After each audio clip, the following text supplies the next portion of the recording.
Welcome to the Dynasty Dugout Show, a podcast covering all things minor league baseball. Get a front row seat to the action with everything you need to know about the future stars of Major League Baseball. And now, here's your host, Chris Clegg.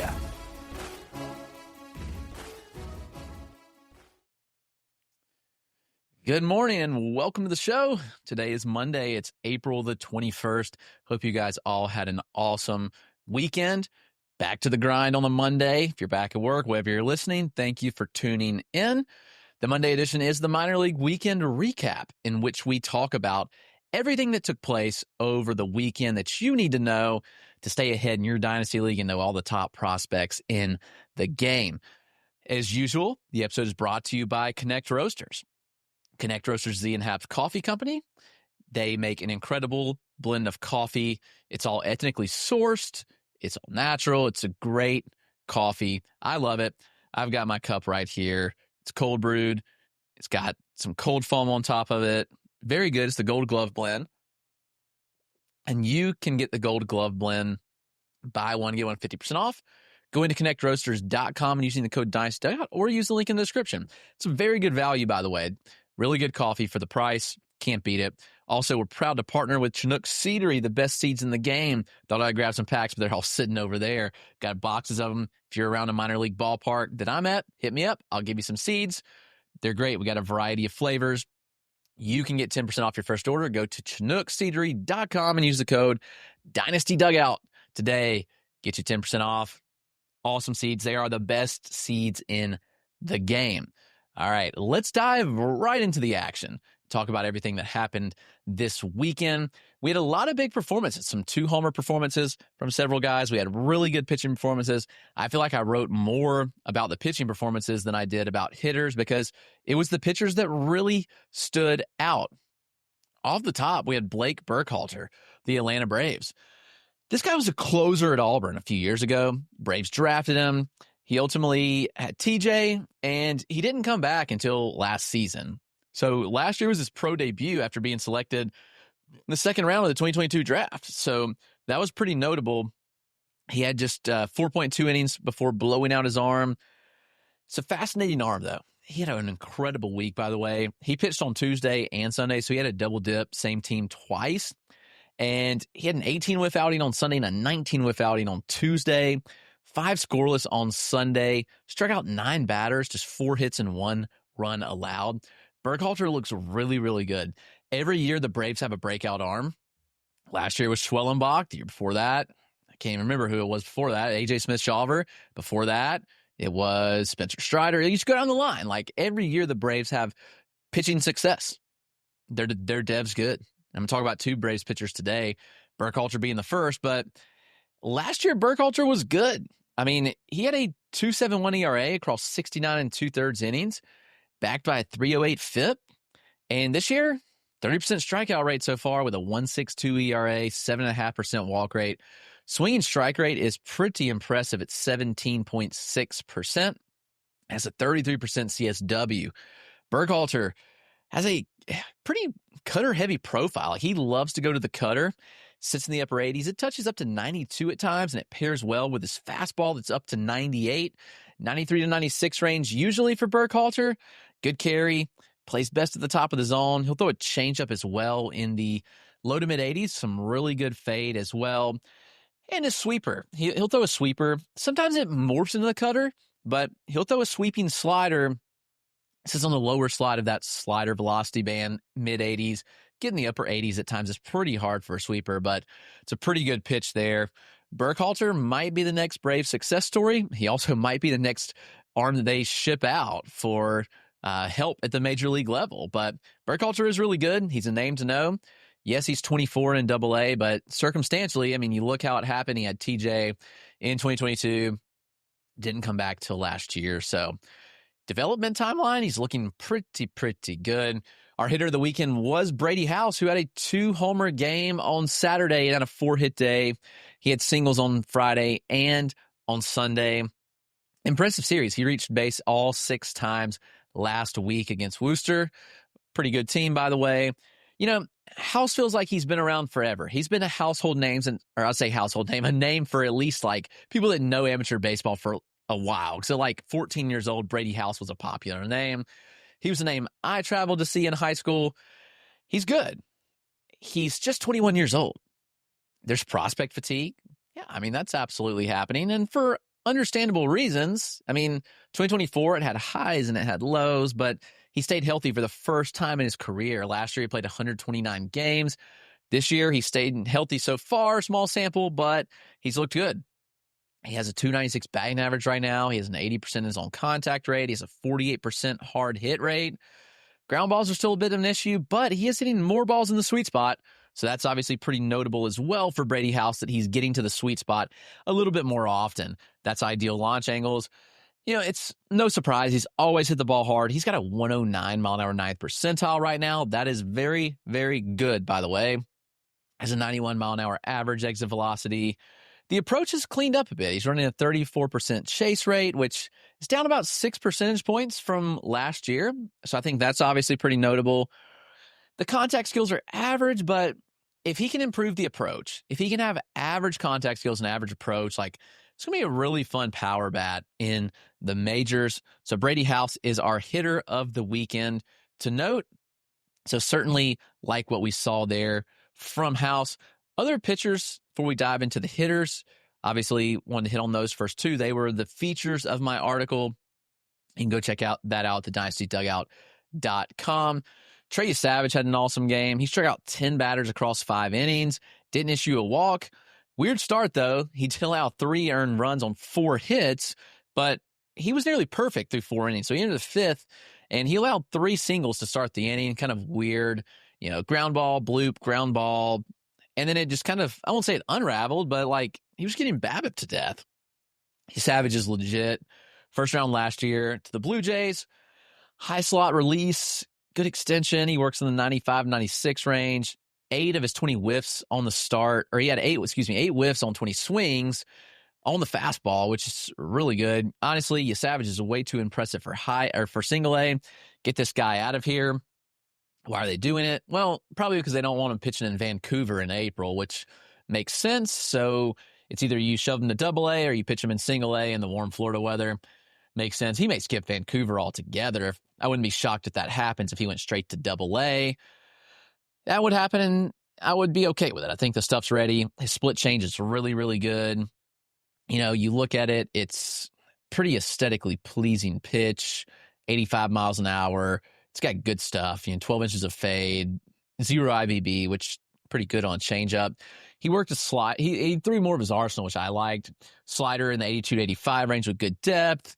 He threw an 86 to 88 mile an hour cutter, and he even dropped in some hammer 12-6 curveballs with really good vertical movement on him. Yesavage is it. He's a top 100 prospect for me. Really good arm. He should be added right now if you don't already roster him. Bryce Cunningham, second-round pick for the Yankees. Tell you what, the Yankees smoked last year's draft so far. It's early, but it looks really, really good so far. Ben Hess and Bryce Cunningham have both been very impressive. Cunningham allowed 5 earned runs his last time out in 6 innings, but he came back and dominated on Saturday. 7 scoreless, 9 strikeouts, 1 walk. It was just 13 whiffs, but he has an elite 35% CSW. He's landing a lot of called strikes. That fastball has high carry to it, over 19 inches of vert, 10 inches of horizontal from a 6-foot release height. Very flat VAA. Considering he gets up to 97, 98, it's pretty impressive fastball for Cunningham. I think he added a cutter this year, it seems, by watching him, sitting around 90 miles an hour. Slider, mid to upper 80s, changeup. I think it's Cunningham's best pitch. Works 88 to 91 at times, good carry, and 20 inches of horizontal movement. The pitch had a 53% whiff rate last year in college. It is very, very good stuff. So, Bryce Cunningham, definitely a name to watch in the Yankees org. He could be moving up very quickly.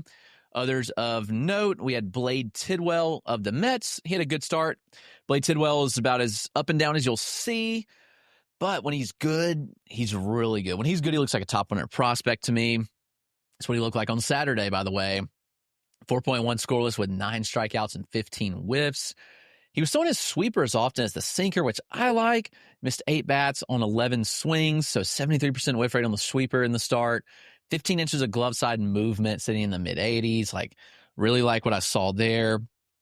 2 distinct fastball shapes in the sinker and the four-seamer. It's good carry on the four-seam. It's good horizontal on the sinker. And he'll mix in more traditional shaped slider and a mid-80s changeup. Tidwell's inconsistent. Don't know what you're going to get. It's kind of a cherry bomb profile, but when he's good, he's really good.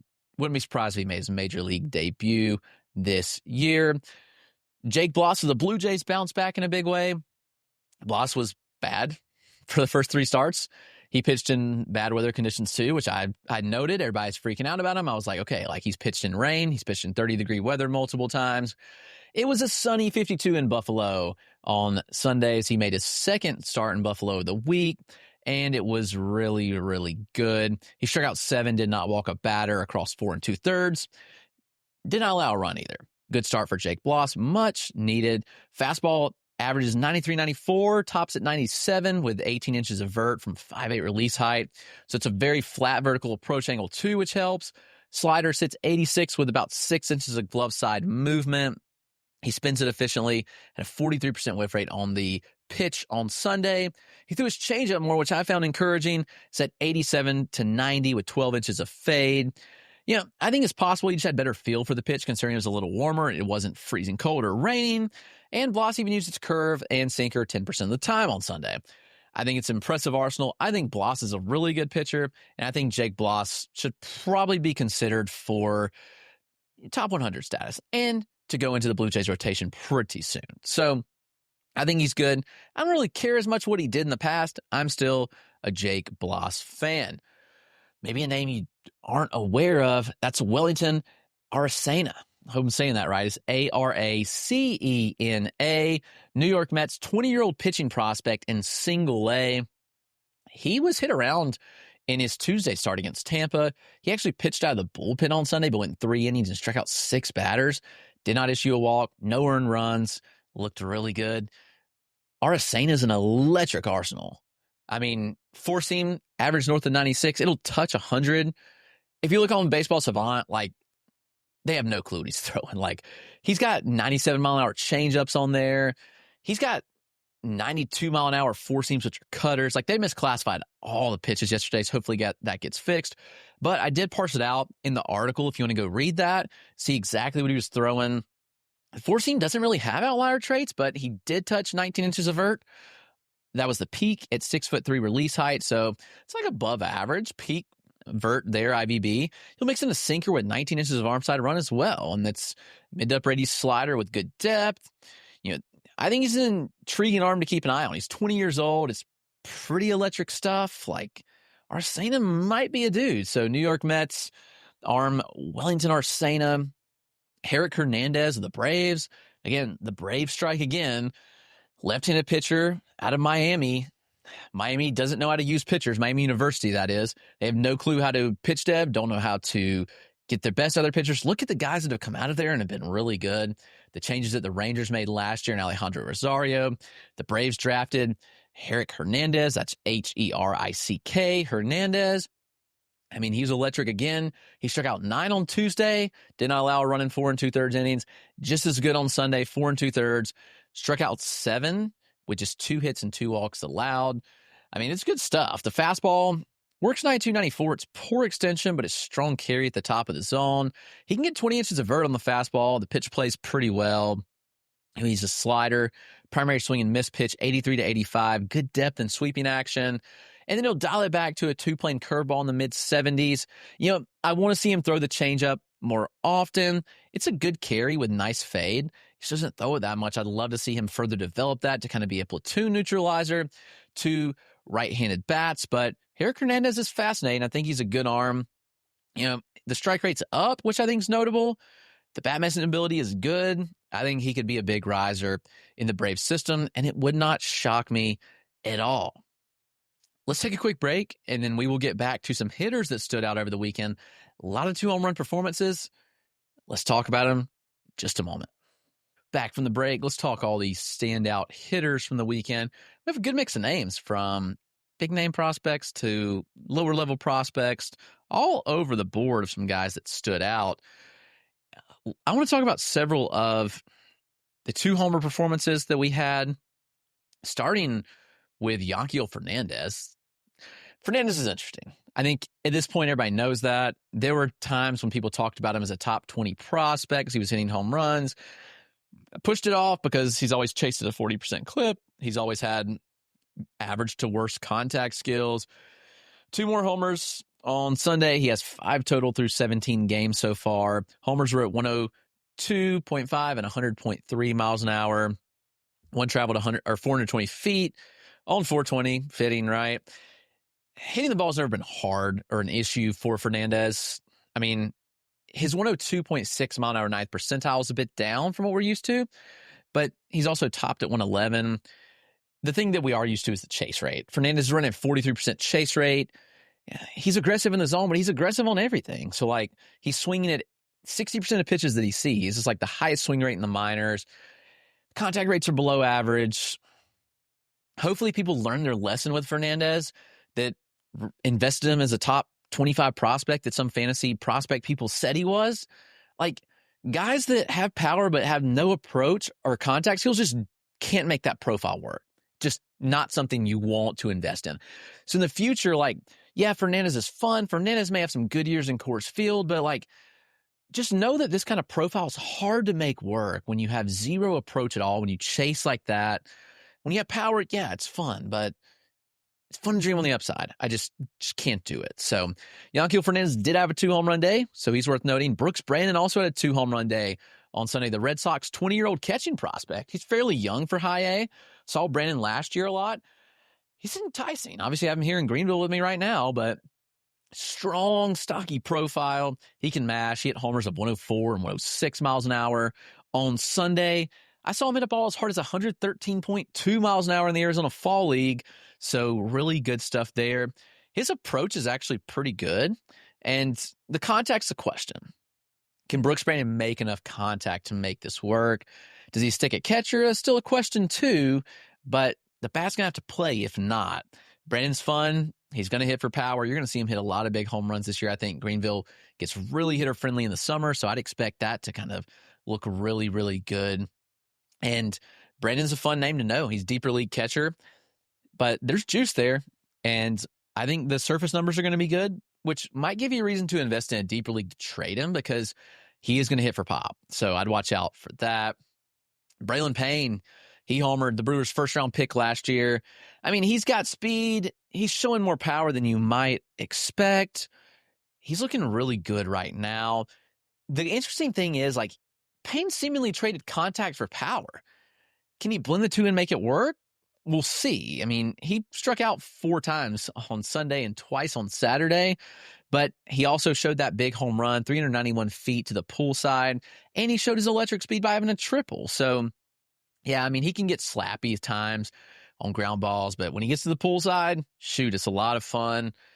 68% contact rate right now, which isn't Braylon Payne at all. So how does this work? We'll see. I will see Braylon Payne for the first time live this week. We'll be driving to Columbia in the morning. So matinee started at 11 o'clock, so I'll get a lot of looks at Braylon Payne. Really fun bat. Luis Peña. Man, everybody panics he missed 6 days. I knew it was a minor injury. Told everybody to be back. It was day to day. It was fine. Came back with vengeance. He had 3 hits between Saturday and Sunday, including his first stateside home run. It was 383 feet with a 102 mile an hour exit velocity. I mean, he's a skinnier hitter, didn't showcase much power at all in the DSL, but he's really gotten some balls early. He has 6 batted balls north of 102 miles an hour so far in 10 games. Contact rates, really good. Overall contact rate's 83.5%. Remember, he's 18 years old. He skipped the complex altogether. Chase rate below 20% for Luis Peña. I mean, what he's done is really, really awesome. He'll spend the entire year as an 18-year-old. And the fact that he's in single A doing this, pretty impressive. Luis Peña looks like a top 100 prospect to me. Jack Costello is interesting. San Diego Padres org. He's a deep league name to know. He actually had one of the more impressive pro debuts last year of any 2024 draftee. You know, out of San Diego University, he posted a 284, 388, 529 slash with 6 home runs, 12 extra base hits, and just 121 plate appearances. And he walked more often than he struck out in his pro debut. Yeah, the performance on the surface hasn't been as great this year, but this weekend was good. He had 5 hits over the weekend, including a home run, 2 home runs last week in general. Smoked at 386 feet to the pool side. Fast bat speed, very athletic, 6'1", 205, good frame. Contact skills are good. He makes a lot of in-zone contact. There's some power. If he taps into it, then Jack Costello will be pretty interesting. That's Costello, San Diego Padres Jack Costello. I think it's going to wrap us up. That's been the weekend recap. Everything you need to know that happened across the minors. A lot of fun names to talk about. Thanks for tuning in. I'll be with you early tomorrow because I'll be getting up early to drive 2 hours to Columbia to see Carolina. I'll be there all week. Carolina, which is the Milwaukee Brewers single A, the loaded team with Columbia Fireflies as well. So I'm looking forward to that. But till then, take care and we will see you tomorrow.